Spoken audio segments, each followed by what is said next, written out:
Hey guys, how's it going? Welcome to my video.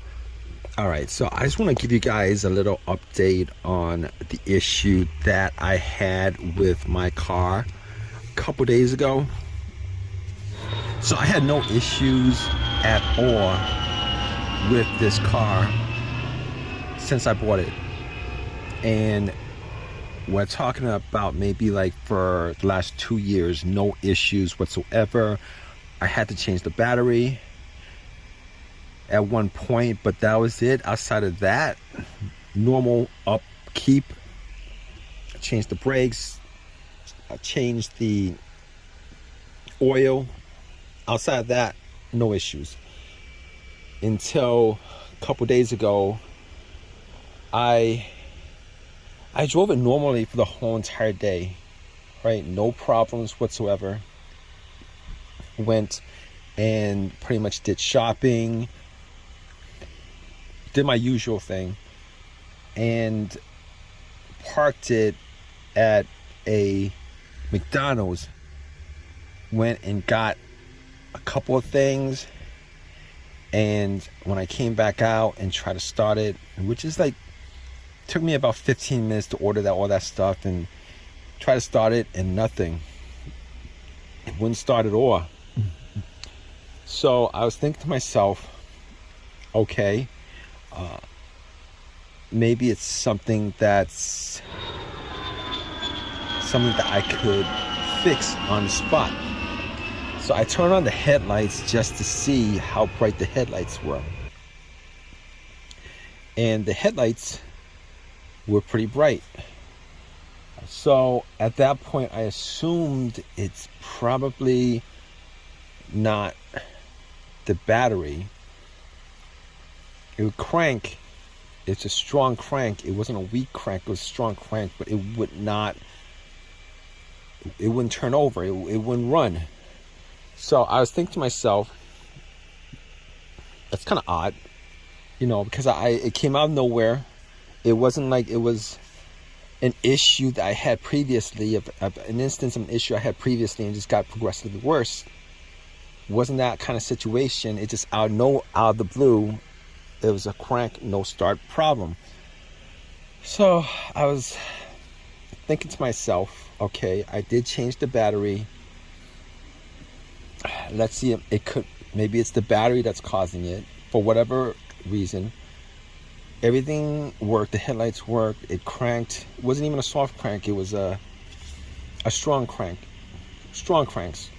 So I opened the hood up and I was looking inside the hood around the battery area, just to see whether there's any kind of corrosion at all. And I didn't think it was the battery.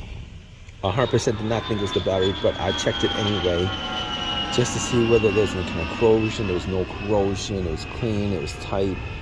The negative line that connects to the frame, I made sure to check that just to make sure that it's connected, it's free of corrosion, etc., and it was free of corrosion. So I was thinking to myself, what else could it be?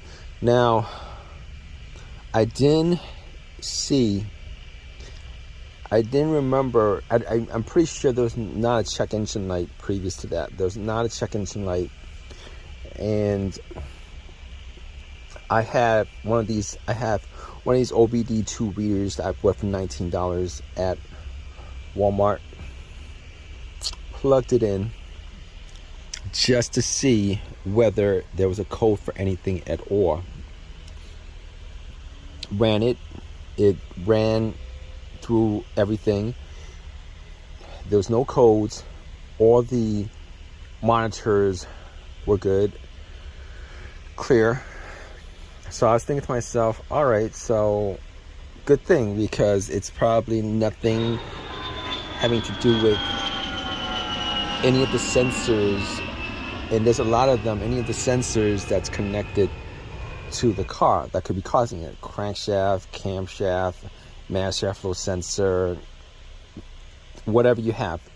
All right, probably not one of those things, because if any of those things had an issue, it would cause a crank no start issue. However, it would also generate a code, and the check engine light would show on the dash. All right, so at that point I was happy that it wasn't any of those things. So I was thinking to myself, all right, so we can clear out a lot of different components. We can clear out a whole lot of components. I was thinking to myself also, maybe it's the fuse. Maybe it's the fuse that's causing it. A fuse. So I looked at the fuse box just to make sure that all the fuses were good. All the fuses, just to see whether, check to see whether there was a burnt smell, any kind of burnt discoloring on top of the fuses, and didn't actually see anything as far as discoloration or anything like that is concerned. So I didn't have a fuse tester on me. It'd probably been best if I had a fuse tester just to make sure, because just from eyesight alone I could have missed a couple of things, but I checked that off the list as far as that's concerned. And so the whole situation, I was thinking maybe it's the fuel pump, right? Maybe it's the fuel system. If I had some starter fluid, I could spray some starter fluid into the intake and then try to start it and see, if it started up. I knew it was a fuel issue, but I didn't have any starter fluid on me. So I was thinking to myself, okay, that's fine. Let's troubleshoot this a little bit more. Now, normally, just to figure out whether it was the fuel pump that was causing this, you would have somebody stand outside just to listen to see whether there's any kind of buzzing motorized sound. You would have the car to the on position, which is the on position is the position before the crank, where the fuel pump will prime the fuel system to get it into the injectors, and I didn't have another person with me to check it out, to actually listen to see, and that doesn't actually work too well. Sometimes it kind of depends on where the fuel pump is. So I was thinking to myself, all right, so here's what we're gonna do. All right, at that point I was like, I'm gonna put up all the windows. It was kind of hot, but yeah, I had to do that anyway, just to see if I could test it out. Put up all the windows, turn everything off, the blower motor, the radio, etc. Everything got turned off. All right, and then I put the car into on position, see if I could hear some kind of whizzing motorized sound. Did that. Tried it a couple of times, couldn't actually make out whether there was a sound or not. Couldn't make it out. All right, at that point I was thinking to myself, what else could cause this problem? And I was thinking, I was looking at my key fob, and I was thinking to myself, you know what? I never changed the battery on the key fob, and I've had an issue like this previously with another car, which was 3-4 years ago, which had this issue, and it turned out to be the key fob battery, where the key fob battery was so low that I wasn't able to get it to turn on. Well, it would crank, but it wouldn't turn over. So I was like, you know what? There was a Target. Actually, there was a Walgreens in that little strip mall.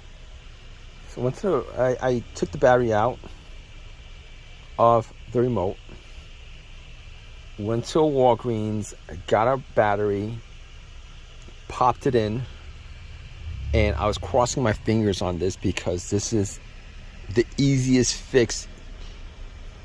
This is the easiest fix for me, right? The battery is like $6. Put the battery in and then try to start it, and guess what, guys? Boom! It cranked up and it ran, and I've had no issues ever since. Well, ever since meaning like 2 or 3 days ago. So that was the fix for it. It could have been a whole, it could have been something else, but that was an easy fix. All right, I just want to let you guys know, if you guys have this issue, check that out. It could very well be your key fob battery that's causing your crank no start issue, particularly a crank no start issue, because a lot of people actually, they'll actually think that it's a component in the car itself that's causing the issue, and a lot of times it's the easiest fixes, the most simplest things that's causing the issue that you don't know about, that's not actually in the car. The key fob is connected to the car, but it's not actually a component that's inside a mechanical component inside the car, electrical component inside the car. It kind of is, but you guys know what I mean. Anyway, hope that this helped you guys out. If you guys have any of your own personal experiences, definitely leave a comment in the comment section. Please subscribe, please give me a thumbs up, all that good stuff. Guys, take care.